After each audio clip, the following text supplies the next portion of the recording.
નમસ્કાર વિદ્યાર્થી મિત્રો, હું રઘુભાઈ એમ પટેલ, સાહિટી હાઈસ્કૂલ કુકરવાડા.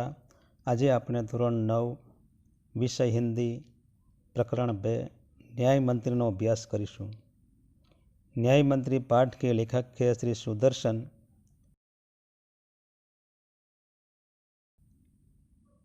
प्रकार है कहानी. लेखक परिचय. श्री सुदर्शन का जन्म सन 1896 में हुआ और मृत्यु 1968 में. उनका जन्म पंजाब के सियालकोट नामक स्थान में हुआ था. सुदर्शन जी का मूल नाम बद्रीनाथ शर्मा था.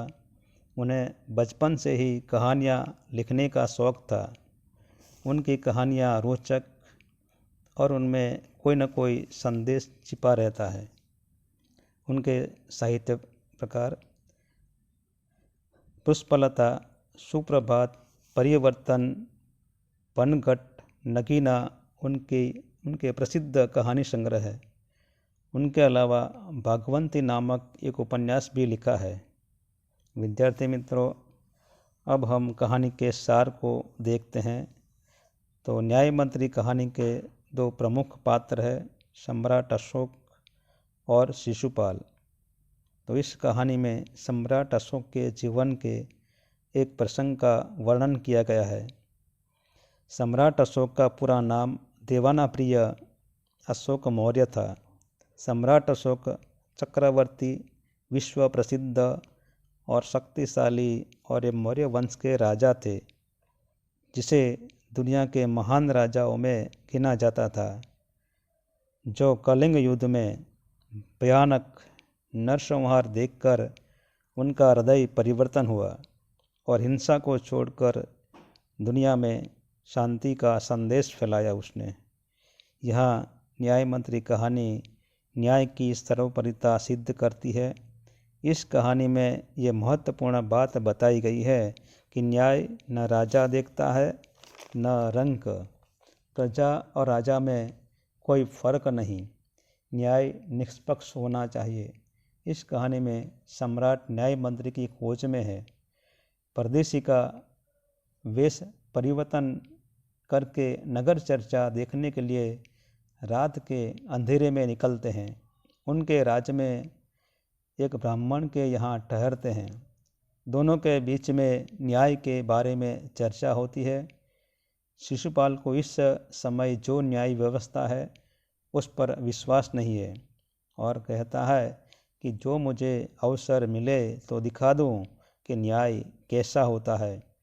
शिशुपाल की इस बात से परदेशी अर्थात सम्राट बहुत प्रभावित हुए और शिशुपाल को एक दिन दरबार में बुलाया और न्याय मंत्री बना दिया. उनके न्याय मंत्री बनते ही राज्य में शांति स्थापित हो गई. लेकिन एक दिन एक पहरेदार की हत्या हो जाती है. पहरेदार की हत्या होने के बाद जिस प्रकार शिशुपाल न्याय मंत्री के रूप में न्याय करते हैं, यह देखकर सम्राट अशोक गदगद हो जाते हैं. अब हम कहानी को देखते हैं. संध्या का समय था. संध्या अर्थात शाम. चारों ओर अंधकार फैल चुका था. ऐसे में किसी ने बाहर से घर का दरवाज़ा खटखटाया. यानी कोई आया और दरवाज़ा खटखटाया. कौन है? ब्राह्मण शिशुपाल ने थोड़ा सा दरवाज़ा खोलते हुए पूछा. एक परदेशी. बाहर से आवाज़ आई. क्या मुझे रात काटने के लिए स्थान मिल जाएगा? परदेशी ने बाहर से ही पूछा. उनको निवास करने के लिए घर की ज़रूरत थी. जैसे ही शिशुपाल ने पूरा दरवाज़ा खोला, उनके सामने एक नवयुवक खड़ा था. उन्होंने मुस्कुरा कर कहा, यह मेरा सौभाग्य है. अर्थात सौभाग्य अर्थात अच्छा भाग्य. अतिथि के चरणों से यह घर पवित्र हो जाएगा. आइए पधारिए. आप जानते हैं कि भारतीय संस्कृति में अतिथि देवो भव की भावना रही है. अतिथि हमारे लिए भगवान के समान है. अतिथि अर्थात मेहमान. जिसके आने की तिथि निश्चित नहीं है वह अतिथि. ये शब्द समूह के लिए एक शब्द भी है. अतिथि को देखकर शिशुपाल घर में गए और उनका आदर सत्कार किया। इस प्रकार शिशुपाल उन्हें आवकार देकर बड़े आदर सत्कार के साथ उन्हें घर में ले आते हैं। फिर दोनों उस अवसमय की देश की अवस्था पर बातें करने लगे। अवस्था यानी स्थिति। आप लोग जानते हैं कि जब दो अनजान लोग मिलते हैं तो वह अधिकतर राजनीति, राज्य व्यवस्था, देश की समस्या या कोई साधारण विषय की चर्चा करते हैं। यहाँ परदेसी और शिशुपाल देश की अवस्था पर बातें करने लगे। शिशुपाल ने कहा, आजकल बड़ा अन्याय हो रहा है। बात शुरू की शिशुपाल ने, परंतु परदेसी इस बात से सहमत न था। परदेसी इस बात को स्वीकार करने के लिए राजी न था। वह बोला, दोष निकालना तो सुगम है, परंतु कुछ करके दिखाना कठिन है। सुगम अर्थात सरल। परदेसी की बात भी सही है। हम सब दूसरे के दोष निकालते रहते हैं। अगर हम कोई कार्य करते हैं तब पता चलता है कि ये कार्य कितना कठिन है। शिशुपाल बोले, अवसर मिले तो दिखा दूं कि न्याय किसे कहते हैं। तो आप अवसर चाहते हैं? परदेसी ने कहा, हाँ, अवसर चाहता हूँ। ये बात पूरे विश्वास के साथ शिशुपाल ने कही। फिर कोई अन्याय नहीं होगा? दूसरा प्रश्न परदेसी ने किया। यदि आप न्याय मंत्री के रूप में आगे बढ़े तो कोई अन्याय तो नहीं होगा? बिल्कुल नहीं। उनके स्वर में दृढ़ता थी। कोई अपराधी दंड से न बचेगा? नहीं, कोई अपराधी दंड से नहीं बचेगा। परदेसी ने मुस्कुराकर कहा, यह बहुत कठिन काम है। परदेसी ने उन्हें कहा, यह बहुत मुश्किल काम है। न्याय करना आसान काम नहीं है। शिशुपाल बोले, ब्राह्मण के लिए कुछ भी कठिन नहीं है। मैं न्याय का डंका बजाकर दिखा दूंगा। डंका बजा देना अर्थात प्रसिद्ध कर देना। ऐसा न्याय करके दिखा दूं कि मैं प्रसिद्ध करके दिखा दूंगा। परदेसी धीरे से मुस्कुराए पर कुछ न बोले। फिर कुछ देर बाद वे सो गए। यहाँ तक दोनों के बीच में चर्चा हुई। फिर दोनों सो गए। सुबह उठकर परदेसी ने शिशुपाल को धन्यवाद देकर विदा ली। सुबह उठकर परदेसी ने क्या किया? तो सुबह उठकर परदेसी ने शिशुपाल को से विदा ली और उनसे धन्यवाद देकर वहाँ से चले गए। कुछ दिनों के बाद शिशुपाल के घर कुछ सिपाही आए और उन्हें दरबार में चलने के लिए कहा। शिशुपाल सहम गए। सहम जाना मुहावरा है। सहम जाना अर्थात आश्चर्यचकित हो जाना, बहुत आश्चर्य होना। शिशुपाल को लगा कि अचानक दरबार में क्यों बुलाया। मन में तरह तरह की शंकाएं शिशुपाल के मन में उत्पन्न हुई। वे समझ नहीं सके कि सम्राट ने उन्हें क्यों बुलाया। कहीं परदेसी ने तो सम्राट से झूठी सच्ची शिकायत नहीं कर दी। उनको याद आया कि परदेसी के साथ न्याय व्यवस्था के बारे में चर्चा हुई थी। परदेसी उनके घर आया था, उनके साथ चर्चा हुई थी। शायद उसने झूठी सच्ची कहानी कह दी हो, सम्राट के सामने सच्ची झूठी शिकायत कर दी हो शायद उसने। फिर बाद में दरबार में पहुंचकर शिशुपाल का कलेजा धड़कने लगा। कलेजा धड़कना अर्थात चिंतित होना मुहावरा है। स्वाभाविक है, दरबार में पहुंचते उन्हें कई प्रकार की चिंता होने लगी। जब उन्हें देखा कि परदेसी ही सम्राट अशोक है, जिस परदेसी के सामने न्याय के बारे में स्पष्ट मत रखा था, वह और कोई नहीं, सम्राट अशोक ही था। सम्राट बोले, ब्राह्मण देवता, मैं आपको न्याय का अवसर देना चाहता हूँ। आप तैयार है? पहले तो शिशुपाल घबराए, फिर बोले, यदि सम्राट की यही इच्छा है तो मैं तैयार हूँ। शिशुपाल को लगा कि यह काम सरल तो नहीं है। फिर बाद में सोचकर शिशुपाल ने न्याय मंत्री की जिम्मेदारी संभाल ली।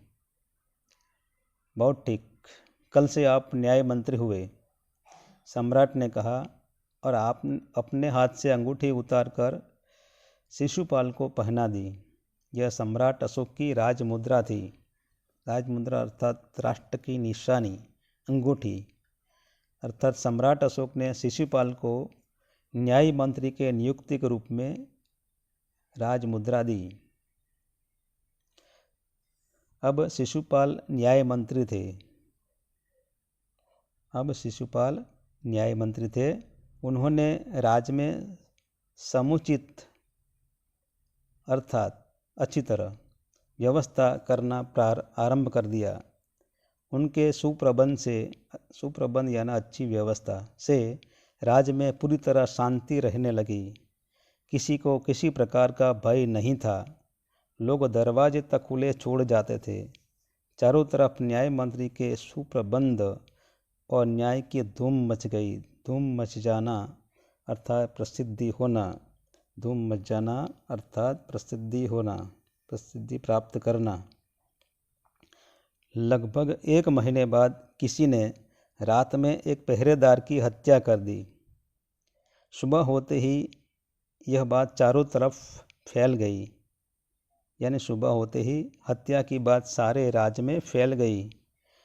लोग बड़े हैरान थे। लोग बड़े आश्चर्यचकित थे कि एक राज्य कर्मचारी की हत्या हुई। ये कोई साधारण काम नहीं है। शिशुपाल की तो नींद ही उड़ गई। नींद उड़ जाना अर्थात अत्यंत चिंतित होना। उन पर जिम्मेदारी है, उन पर न्याय करने का दायित्व है, तो चिंतित होना स्वाभाविक भी है। उन्होंने खाना पीना छोड़कर अपराधी का पता लगाने में रात दिन एक कर दिया। रात दिन एक कर देना अर्थात कड़ी मेहनत करना, बहुत मेहनत करना। ये भी मुहावरा है। अपराधी का पता लगाने के लिए शिशुपाल ने बहुत मेहनत की। बहुत प्रयत्न करने के बाद जब अपराधी का पता चला तो शिशुपाल के आश्चर्य का ठिकाना न रहा। आश्चर्य का ठिकाना न रहना अर्थात बहुत आश्चर्य होना। स्वयं सम्राट ने पहरेदार की हत्या की थी। अब समस्या और भी मुश्किल हो गई। उनका दायित्व है सच्चा न्याय करना। शिशुपाल का दायित्व है सच्चा न्याय करना। सम्राट को अपराधी घोषित करना बहुत ही कठिन काम था, क्योंकि राजा को अपराधी बताना था। शिशुपाल के सामने बहुत बड़ी चुनौती थी। चुनौती यानी ललकार। सम्राट को अपराधी घोषित करना खतरे से खाली नहीं था। जान का भी खतरा हो सकता था उसमें। शिशुपाल करे तो क्या करे। एक और न्याय मंत्री थे, दूसरी ओर सम्राट के सेवक। परंतु न्याय की दृष्टि में सम्राट और साधारण व्यक्ति में कोई अंतर नहीं। न्याय न राजा देखता है न रंग, न साधारण व्यक्ति देखता है या रंग। न्याय के पक्ष में सब समान है। राजा, साधारण व्यक्ति या गरीब, सभी न्याय के पक्ष में समान होते हैं। अगले दिन शिशुपाल दरबार में पहुँचे। सम्राट अशोक सिंहासन पर बैठे हुए थे। आते ही उन्होंने शिशुपाल से पूछा, अपराधी का पता चला? न्याय मंत्री ने साहसपूर्वक कहा, जी हाँ, चल गया। तो उपस्थित करो। तो फिर उसे उपस्थित करो अर्थात हाजिर करो। उपस्थित करो अर्थात हाजिर करो। न्याय मंत्री कुछ रुके, फिर अपने उस उच्च अधिकारी को संकेत करते हुए बोले, धनवीर, इन्हें गिरफ्तार कर लो, मैं आज्ञा देता हूँ। गिरफ्तार करना अर्थात कैद करना। ने शिशुपाल ने धनवीर को उन्हें गिरफ्तार करने को आदेश दिया सम्राट को। उन्होंने अधिकारी को इशारा किया कि धनवीर, मैं उन्हें गिरफ्तार अर्थात कैद करने की आज्ञा देता हूँ। सम्राट को गिरफ्तार करने का आदेश दिया। संकेत सम्राट की ओर था। उन्होंने संकेत किया सम्राट की तरफ। किसकी ओर किया था? संकेत सम्राट की ओर किया था। दरबार में निस्तब्धता छा गई। निस्तब्धता छा जाना अर्थात शांति सा जाना, खामोशी सा जाना, चुप्पी सा जाना, ये भी मुहावरा है। सम्राट का चेहरा क्रोध से लाल हो गया अर्थात बहुत क्रोधित हो जाना। क्रोध से चेहरा लाल हो जाना, बहुत क्रोधित हो जाना। वे सिंहासन से खड़े हो गए और बोले, इतना साहस, इतनी हिम्मत। सम्राट एकदम क्रोधित हो गए क्योंकि सम्राट को अपराधी घोषित किया जा रहा था। ऐसा साहस तुमने कैसे किया? न्याय मंत्री ने ऐसा भाव प्रकट किया जैसे कुछ सुना ही नहीं हो। न्याय मंत्री ने उनकी बात को जैसे सुनी न सुनी कर दी, ऐसा भाव प्रकट किया। उन्होंने अपने शब्दों को फिर दोहराया, धनवीर देखते क्या हो, अपराधी को गिरफ्तार करो।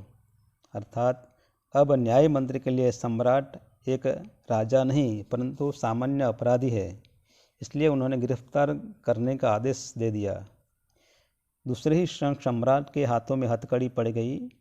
जैसे ही न्याय मंत्री का आदेश मिला, धनवीर ने सम्राट के हाथों में हथकड़ी पहना दी।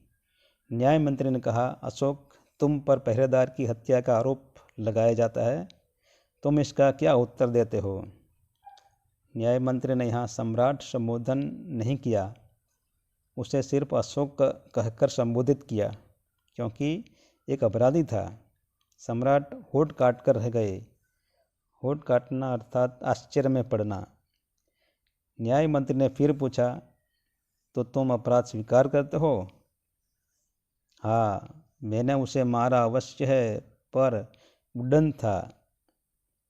सम्राट का उत्तर था। सम्राट ने बताया, मैंने उसे मारा था क्योंकि वो उद्दंड यानी अविवेकी था।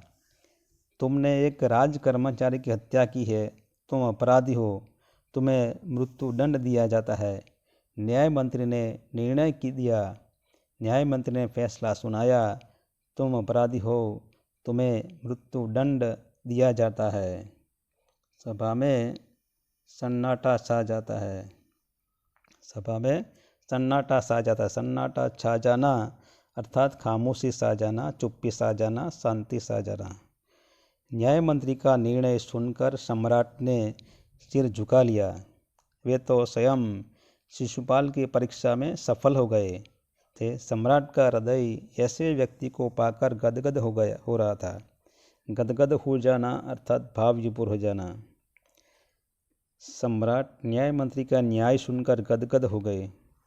सम्राट को जैसे न्याय मंत्री की खोज थी, बिल्कुल वैसा ही न्याय मंत्री उन्हें मिला। यह न्याय मंत्री साहसिक, निष्पक्ष था। उनका मन प्रसन्नता से भर गया कि राज को श्रेष्ठ न्याय मंत्री मिल गया।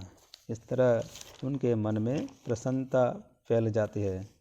तभी न्याय मंत्री का संकेत पाकर एक कर्मचारी सम्राट अशोक की सोने की मूर्ति लेकर उपस्थित हो गया। न्याय मंत्री ने खड़े होकर कहा, सज्जनों, यह सच है कि मैं न्याय मंत्री हूँ और यह भी सच है कि अपराधी को दंड मिलना चाहिए, परंतु अपराधी और कोई नहीं, सम्राट है, कोई साधारण व्यक्ति नहीं है। शास्त्रों में राजा को ईश्वर का रूप माना गया है, इसलिए उसे ईश्वर ही दंड दे सकता है, क्योंकि राजा प्रजा के लिए ईश्वर की तरह ही है और उसकी तरह रक्षा करता है, तो इसे ईश्वर ही दंड दे सकता है। अतएव मैं आज्ञा देता हूँ कि सम्राट को चेतावनी देकर छोड़ दिया जाए और उनके स्थान पर इस सोने की मूर्ति को फांसी पर लटका दिया जाए, जिससे लोगों को शिक्षा मिले। यहाँ शिशुपाल ने शास्त्रों के आधार पर न्याय दिया है। शास्त्रों में राजा को प्रजा का पालनहार बताया गया है और राजा को ईश्वर का रूप बताया गया है। ईश्वर को ही दंड देने का उन्हें अधिकार है। उसके स्थान पर प्रतीक के रूप में उनकी सोने की मूर्ति को फांसी पर लटका दिया जाता है। न्याय मंत्री का न्याय सुनकर लोग जय जयकार कर उठते हैं। जब सब लोग चले गए तो शिशुपाल ने राजमुद्रा सम्राट अशोक के सामने रख दी और बोले, महाराज, यह राजमुद्रा वापस ले लें। मुझसे यह बोझ नहीं उठाया जाएगा। आप समझ सकते हैं कि शिशुपाल के सामने कितना बड़ा धर्म संकट था। उसने कहा कि ये बोझ मुझे उठाया नहीं जाएगा। यह कहकर उसने राजमुद्रा वापस दे दी। अशोक ने सम्मान भरी दृष्टि से उनकी ओर देखते हुए गदगद कंठ से कहा, आपने मेरी आंखें खोल दी। आपका यह साहस प्रशंसनीय है। यह बोझ आपके अतिरिक्त और कोई नहीं उठा सकता। न्याय मंत्री निरुत्तर हो गए, यानी उसने कोई उत्तर नहीं दिया। सम्राट अशोक भी प्रसन्न हो गए। ऐसे निर्भीक, प्रामाणिक न्याय मंत्री पाकर धन्य हो गए। उसने अति प्रसन्नता के साथ कहा, आपने मेरी आंखें खोल दी। आंखें खोल देना अर्थात सही परिस्थिति को समझना। सम्राट अशोक स्वयं समझ जाते हैं कि आपने सच्चा न्याय करके मेरी आंखें खोल दी। आपने सम्राट को भी गिरफ्तार करने में संकोच नहीं किया। सम्राट को अपराध घोषित करने का साहस प्रशंसनीय है। इसलिए यह न्याय मंत्री का बोझ आपके अलावा कोई उठा नहीं सकता। न्याय मंत्री निरुत्तर हो जाते हैं। तो यहाँ पर हम देखते हैं कि लेखक सुदर्शन जी ने न्याय की सर्वोपरिता सिद्ध कर दी है।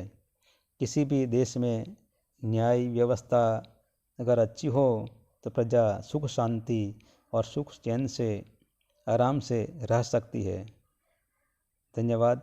जय भारत।